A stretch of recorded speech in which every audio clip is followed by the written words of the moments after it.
அஸ்ஸலாமு அலைக்கும் வரஹ்மத்துல்லாஹி வபரகாதுஹு. இன்றைய தலைப்பு இவ்வுலகம் முதல் மறுமை வரை. மனிதன் இவ்வுலகில் தோன்றியதிலிருந்து தான் முக்கியமாக கருதும் அனைத்தையும் எழுதி வைக்கும் பழக்கம் அவனிடத்தில் இருந்து கொண்டே இருக்கின்றது. தான் பேசும் மொழியை எழுதி வைத்து மற்றவர்களுக்கு கற்றுக் கொடுக்கின்றான். நிலங்கள் மற்றும் சொத்துக்கள் யாருக்கு சொந்தம் என்பதை ஆரம்ப காலத்தில் கற்களிலும் பின் தோள்களிலும் பிறகு பேப்பரிலும் எழுதி வைத்தார்கள்.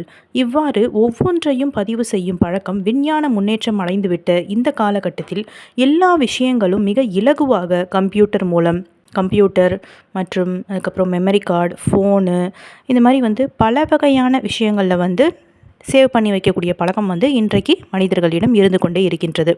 அதிலும் குறிப்பாக குற்றச் செயல்கள் புரிபவர்கள் யார் என்று தெரிந்து கொள்வதற்காக ரயில் நிலையங்கள், விமான நிலையங்கள் போன்ற முக்கியமான இடங்களில் கண்காணிப்பு கேமராக்கள் வைக்கப்பட்டு பதியப்படுகின்றது. இதை கொண்டு குற்றம் செய்பவர்கள் கண்டுபிடிக்கப்பட்டு தண்டிக்கப்படுகின்றனர். இது இவ்வுலகில் மனிதனால் ஏற்படுத்தப்பட்ட கண்காணிக்கும் வழிமுறைகள் ஆகும். ஆனால் முஸ்லிம்களுக்கு இறைவன் மனிதன் செய்யும் அனைத்தையும் பதிவு செய்ய ஒரு இனத்தையே படைத்துள்ளான். அவர்கள் மலக்குமார்கள் எனும் வானவர்கள் ஆவார். நன்மை தீமைகளை பதிவாக்குதல். அல்லாஹ்வை வணங்குவது மட்டுமல்லாமல் மனிதனோடு தொடர்புள்ள பல பொருட்களை வானவர்களுக்கு அல்லாஹ் வழங்கியுள்ளான். அதிலே மனிதர்களை கண்காணித்து நன்மை தீமைகளை பதிவு செய்வதும் ஒன்றாகும். பிஸ்மில்லாஹிர் ரஹ்மானிர் ரஹீம். இன் குல்லு நஃப்ஸில் லம்மா அலைஹ ஹாஃபில். ஒவ்வொருவர் மீதும் கண்காணிப்பாளர் இல்லாமல் இல்லை. அல்லாஹ் தஆலா தன்னோட திருமறையில் 86வது அத்தியாயத்தில் 4வது வசனத்தில் குறிப்பிடுகின்றான். அடுத்தது 50வது அத்தியாயம் 17 மற்றும் 18வது வசனத்தில் குறிப்பிட்டு காமிக்கின்றான். வலப்புறமும் இடப்புறமும் எடுத்தெழுதும் இருவர் அமர்ந்து எடுத்தெழுதும் போது அவன் எந்த சொல்லை பேசினாலும் அவனிடம் கண்காணிக்கும் எழுத்தாளர் இல்லாமல் இருப்பதில்லை. 43வது அத்தியாயம் 80வது வசனத்தில் அவர்களது இரகசியத்தையும் அதைவிட இரகசியத்தையும் நாம் செவியுறவில்லை என்று அவர்கள் நினைக்கிறார்களா? அவ்வாறில்லை. அவர்களிடம் உள்ள நமது தூதர்கள் பதிவு செய்கின்றனர். 82வது அத்தியாயத்தில் 10 முதல் 12 வசனம். வா இன்ன அலைக்கும் லஹாஃபிலீன் கிராமங் காத்திபீன் யாலமூன மா தஃஅலூன். உங்கள் மீது மரியாதைக்குரிய எழுத்தாளர்களான கண்காணிப்பாளர்கள் உள்ளனர். நீங்கள் செய்வதை அவர்கள் அறிவார்கள். இல்லியூன் சிஜ்ஜீன். இவ்வாறு மனிதனின் செயல்கள் உலகில் வாழும்போது ஒன்று விடாமல் வானவர்களால் பதியப்படுகின்றது. இப்படி அவனுடைய ஒட்டுமொத்த வாழ்க்கையும் கணக்கெடுத்து இவன் நல்லவனா கெட்டவனா என்று இறந்த பின் மீண்டும் ஒரு முறை வானத்திற்கு அவனுடைய ரூஹ் எடுத்து செல்லப்பட்டு பதிவாகிறது. இதோ அதை பற்றி நபி ஸல்லல்லாஹு அலைஹி வஸல்லம் அவர்கள் கூறுகிறார்கள். ஒரு அன்சாரி தோழரின் ஜனாசாவை அடக்கம் செய்வதற்காக நபி ஸல்லல்லாஹு அலைஹி வஸல்லம் அவர்களுடன் சென்றோம். கபர் அடியில் சென்றபோது உட்குழி தோண்டப்படாத நிலையில் இருந்ததால் நபி ஸல்லல்லாஹு அலைஹி வஸல்லம் அவர்கள் கபருக்கு அருகில் அமர்ந்து கொண்டு ஒரு குச்சியால் கிளறி கொண்டிருந்தார்கள். எங்களின் தலைகளின் மீது பறவைகள் அமர்ந்திருப்பது போல் அமைதியாக நாங்களும் அந்த கபர்களுக்கு அருகில் அமர்ந்தோம். திடீரென நபி ஸல்லல்லாஹு அலைஹி வஸல்லம் அவர்கள் தன் தலையை உயர்த்தி, நீங்கள் கபரின் வேதனையில் இருந்து அல்லாஹ்விடம் பாதுகாப்பு தேடுங்கள் என 2 அல்லது 3 முறை கூறி பின்வரும் வார்த்தைகளை கூறினார்கள். இறை விசுவாசியான அடியான் ஒருவன் உலக தொடர்புகளை துண்டித்து கொண்டு மறுமையை எதிர்நோக்கி கொண்டிருக்கையில் சக்கராத்தின் நேரத்தில் சூரிய ஒளிக்கு ஒப்பான பிரகாசம் கொண்ட முகத்துடன் வானத்திலிருந்து வானவர்கள் சிலர் அவரிடம் வருவார்கள். இவர்கள் தங்களது சொர்க்கத்திற்கு கஃன் துணிகளில் இருந்து ஒரு கஃன் துணியையும் சொர்க்கத்தின் நறுமணத்தில் இருந்து நறுமணத்தையும் வைத்துக்கொண்டு அவருடைய பார்வைக்கு எட்டும் தூரம் அளவு அமர்ந்திருப்பார்கள். அப்பொழுது உயிரை கைப்பற்றும் வானவர் வந்து அவர் அருகில் அமர்வார். அவரை நோக்கி, நல்ல ஆத்மாவே, ஏக இறைவனுடைய மன்னிப்பை நோக்கியும் அவனுடைய திருப்தியை நோக்கியும் இந்த உடலிலிருந்து வெளியேறிவிடு என கூறுவார். தோல் பையிலிருந்து அதனை வளைத்தால் நீர் வழிந்து விழுவது போல அந்த ஆத்மா உடலிலிருந்து இலகுவாக வெளியேறிவிடும். அந்த உயிரை எடுத்தவுடன் கொஞ்ச நேரம் கூட கையில் வைத்து கொள்ளாமல் அந்த கஃனில் கொண்டு வந்த நறுமணத்தோடு வைத்து விடுவார்கள். பின்பு அந்த உயிரை அல்லாஹ்விடம் கொண்டு செல்வார்கள்.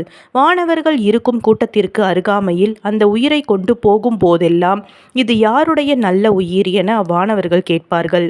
அதற்கு இவருக்கு சொல்லப்பட்ட நல்ல பெயரை கொண்டு இன்னாருடைய மகன் இன்னார் என்று சொல்லப்படும். இவருக்காக முதல் வானத்தை திறக்கும்படி அவ்வானவர் கூறுவார். வானம் திறக்கப்படும். இப்படி 7 வானம் திறக்கப்படும். அப்போது அல்லாஹ், என் அடியானுடைய செயல்களை நல்லவர்களுடைய ஏடான இல்லியீனிலே பதிவு செய்யுங்கள். அந்த ஆத்மாவை மீண்டும் பூமிக்கு கொண்டு வந்து அவனுடைய கபரில் சேருங்கள் என்று கூறுவான். இந்த ஹதீஸ் அஹ்மத் கித்தாபில் 18534வது ஹதீஸாக பதிவு செய்யப்பட்டிருக்கு. நிராகரிப்பவன் மரண வேலையை நெருங்கிவிட்டால் கருத்த முகத்துடன் சில வானவர்கள் வந்து கண் பார்வை எட்டும் தூரத்தில் அமர்ந்து விடுவார்கள். அவர்களிடத்தில் ஒரு கம்பளி இருக்கும். உயிரை கைப்பற்றக்கூடிய மலக்கு வந்து அவனை நோக்கி, கெட்ட ஆத்மாவே, அல்லாஹ் கொடுக்க இருக்கும் இழிவை நோக்கியும் அவனுடைய கோபத்தை நோக்கியும் நீ வெளியேறி வா என்று கூறுவார். அப்பொழுது அவ்வுயிர் ஒளிந்து கொள்வதற்காக உடல் முழுவதும் ஓட ஆரம்பித்துவிடும். நனைத்த கம்பளியில் இருந்து முள்கம்பியை பிடுங்கி எடுப்பது போல் அவனுடைய உடலில் இருந்து உயிர் கைப்பற்றப்படும். கொஞ்ச நேரம் கூட அவ்வானவர் தன் கையில் வைக்க மாட்டார். உடனே கம்பளி துணியில் வைத்து விடுவார். பின்பு அந்த உயிர் முதல் வானத்திற்கு எடுத்து செல்லப்படும். இவ்வுலகில் வீசும் துர்நாற்றத்தை விட அதிகமாக துர்நாற்றம் அதிலிருந்து வீசும். பின்பு அந்த உயிரை முதல் வானத்திற்கு கொண்டு செல்வார். வானவர்கள் இருக்கும் கூட்டத்திற்கு அருகில் கொண்டு செல்கின்ற போது, எவனுடைய கெட்ட உயிர் என அங்குள்ள வானவர்கள் கேட்பார்கள். இன்னாருடைய மகன் இன்னார் என்று சொல்லப்படும். முதல் வானத்தை திறக்கும்படி அவ்வானவர் கேட்பார். அவனுக்காக வானம் திறக்கப்படாது என்று கூறிவிட்டு பின்வரும் வசனத்தை ஓதி காட்டினார்கள். 7வது அத்தியாயத்தில் 40வது வசனம். நமது வசனங்களை பொய்யென கருதி அதை புறக்கணிப்போருக்கு வானத்தின் வாசல்கள் திறக்கப்பட மாட்டாது. ஊசி துவாரத்தில் ஒட்டகம் நுழையும் வரை அவர்கள் சொர்க்கத்தில் நுழைய மாட்டார்கள். இவ்வாறே குற்றவாளிகளை தண்டிப்போம். அல்லாஹ் அக்பர். ஏக இறைவன் உயிரை சுமந்து வந்த வானவரை பார்த்து அவனுடைய செயல்களை பூமியில் அடிப்பாகத்தில் உள்ள சிஜ்ஜீன் என்ற இடத்திற்கு எரியப்படும். பிறகு பின்வரும் வசனத்தை ஓதி காட்டினார்கள். அல்லாஹுக்கு அர்ப்பணித்து அவனுக்கு இணை கற்பிக்காதோராக ஆகுங்கள். அல்லாஹுக்கு இணை கற்பிப்பவன் வானத்திலிருந்து விழுந்து பறவைகள் தூக்கி சென்றவனைப் போல் அல்லது காற்று தூரமான இடத்தில் கொண்டு போய் வீசிய ஒருவனைப் போல் ஆவான். 22வது அத்தியாயம் 31வது வசனத்தில் குறிப்பிடப்படுகிறது. இவ்வாறு கெட்டவர்களின் ஏடான சிஜ்ஜீனில் அவனுடைய செயல்கள் பதியப்படும். இந்த ஹதீஸ் அஹ்மத் கித்தாபில் 18534வது ஹதீஸாக பதிவு செய்யப்பட்டிருக்கு. மறுமையில் வரும் பதிவேடு. மன்னரை வாழ்க்கையை தொடர்ந்து மீண்டும் விசாரணை செய்யப்படும் நாளில் அனைவரும் இறைவன் முன்னிலையில் கொண்டு வரப்படுவார்கள். எந்த அளவிற்கென்றால் ஆதம் அலைஹி வஸல்லம் அவர்களிலிருந்து நூஹ் அலைஹி வஸல்லம், சாலிஹ் அலைஹி வஸல்லம், இப்ராஹிம் அலைஹி வஸல்லம், இஸ்ஹாக் அலைஹி வஸல்லம், யக்கூப் அலைஹி வஸல்லம், யூசுப் அலைஹி வஸல்லம், சுலைமான் அலைஹி வஸல்லம், மூசா அலைஹி வஸல்லம், ஈசா அலைஹி வஸல்லம், இறுதி நபி முஹம்மது நபி ஸல்லல்லாஹு அலைஹி வஸல்லம் அவர்கள் வரை உள்ள அனைத்து சமுதாயங்களும் இறைவன் முன் குழுமி இருப்பார்கள். இத்தனை சமுதாயங்களும் அவரவர் காலத்தில் என்னென்ன காரியங்கள் செய்தார்களோ அத்தனையும் அடங்கிய கித்தாபை ஒவ்வொருவரிடமும் கொடுக்கப்படும். அதை பற்றி அல்லாஹ் கூறுகின்றான். சூர் ஊதப்படும். அல்லாஹ் நாடியோரை தவிர வானங்களிலும் பூமியிலும் இருப்போர் அப்போது மூர்ச்சையாவார்கள். பின்னர் மீண்டும் ஒரு முறை அது ஊதப்படும். உடனே அவர்கள் எழுந்து பார்ப்பார்கள். 39வது அத்தியாயம் 68வது வசனம். பூமி தனது இறைவனின் ஒளியால் பிரகாசிக்கும். பதிவு புத்தகம் முன் வைக்கப்படும். நபிமார்கள் மற்றும் சாட்சிகள் கொண்டு வரப்படுவார்கள். அவர்களிடையே நியாயமாக தீர்ப்பு வழங்கப்படும். அவர்கள் அநீதி இழைக்கப்பட மாட்டார்கள். ஒவ்வொரு சமுதாயத்தையும் மண்டியிட்டவர்களாக நீர் காண்பீர். ஒவ்வொரு சமுதாயமும் தனது பதிவு புத்தகத்தை நோக்கி அழைக்கப்படும்.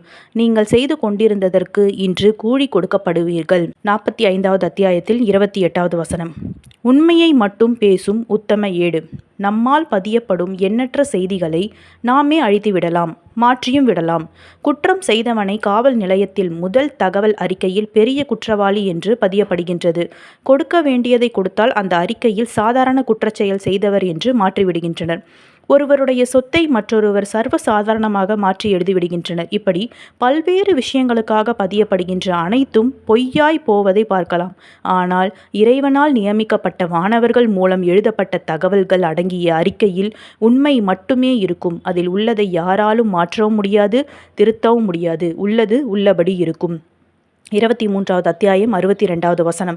வலா நுகல்லிஃபு நஃப்சன் இல்லா உஸ்அஹா வ லதைனா கிதாபுன் யன்திகு பில் ஹக்கி வஹும் லா யுதுலமூன். எவரையும் அவரது சக்திக்கு மேல் சிரமப்படுத்த மாட்டோம். நம்மிடம் உண்மையை பேசும் ஏடு உள்ளது. அவர்கள் அநீதி இழைக்கப்பட மாட்டார்கள். 45வது அத்தியாயம் 29வது வசனம். ஹாதா கிதாபுனா யங்திகு அலைக்கும் பில் ஹக் இன்னா குன்னா நஸ்தங்சிஹு மா குங்தும் தாமலூன்.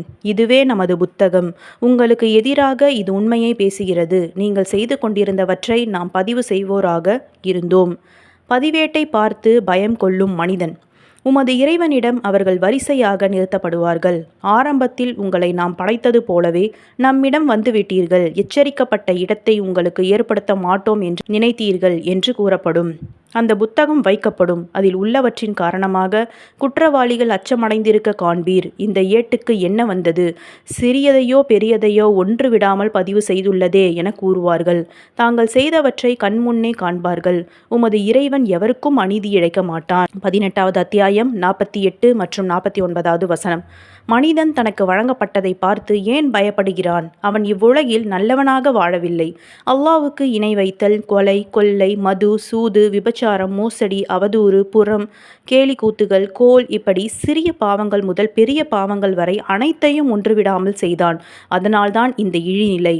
நாம் நம்மிடம் கொடுக்கப்படும் கித்தாபை பார்த்து பயப்படக்கூடியவராக ஒரு காலம் இருக்கக்கூடாது. கழுத்தில் மாட்டப்படும் புத்தகம். ஒவ்வொரு மனிதனுக்கும் அவனது கழுத்தில் அவனது குறிப்பேட்டை மாட்டியுள்ளோம். கியாமத் நாளில் அவனுக்காக ஒரு புத்தகத்தை வெளிப்படுத்துவோம். விரிக்கப்பட்டதாக அவன் காண்பான். சுப்ஹானல்லாஹ். 17வது அத்தியாயம் 13வது வசனம்.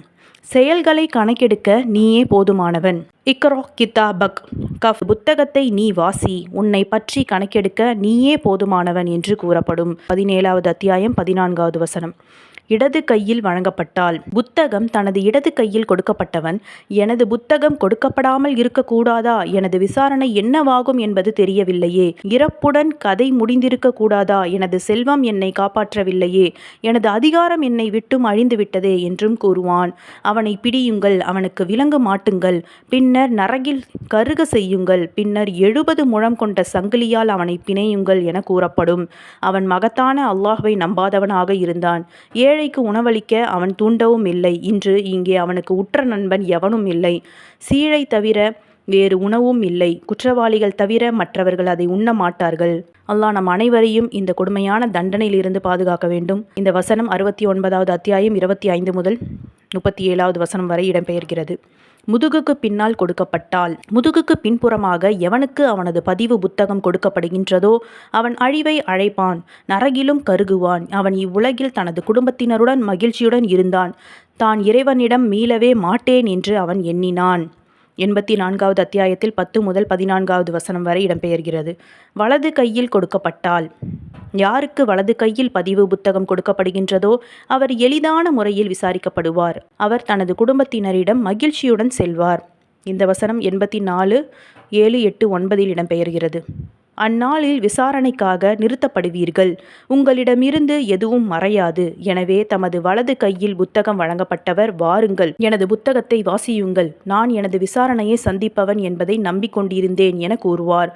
அவர் திருப்தியான வாழ்க்கையிலும் உயரமான சொர்க்க சோலையிலும் இருப்பார். அதன் கனிகள் தாழ்ந்திருக்கும். சென்ற நாட்களில் நீங்கள் முற்படுத்தியவை காரணமாக நீங்கள் மகிழ்வுடன் உண்ணுங்கள், பருகுங்கள் என கூறப்படும். இந்த வசனம் 69வது அத்தியாயம் 18 முதல் 24. ஒவ்வொரு மனிதனின் செயல்கள் அனைத்தும் கண்காணித்து எழுதப்படுகின்றது. அவ்வாறு எழுதப்பட்ட ஏடானது மறுமை வரை தொடர்கிறது. வலது கையில் கொடுக்கப்பட்டால் விசாரணை எளிதாகி சொர்க்கம் செல்கிறார். இடது கையில் கொடுக்கப்பட்டால் விசாரணை கடுமையாகி நரகம் செல்கிறார். மறுமையில் இந்த இரண்டில் ஒன்றை கண்டிப்பாக அடைந்தே தீருவார். எனவே நாம் செய்யக்கூடிய ஒவ்வொன்றும் வலப்பக்கம் கொடுக்கக்கூடிய கிதாபில் பதியக்கூடிய வகையில் நல்ல அமல்களை அதிகமாக செய்து மறுமையின் வெற்றியை பெறுவோம் இன்ஷா அல்லாஹ். அஸ்ஸலாமு அலைக்கும் வரஹ்மத்துல்லாஹி வபரகாத்துஹு.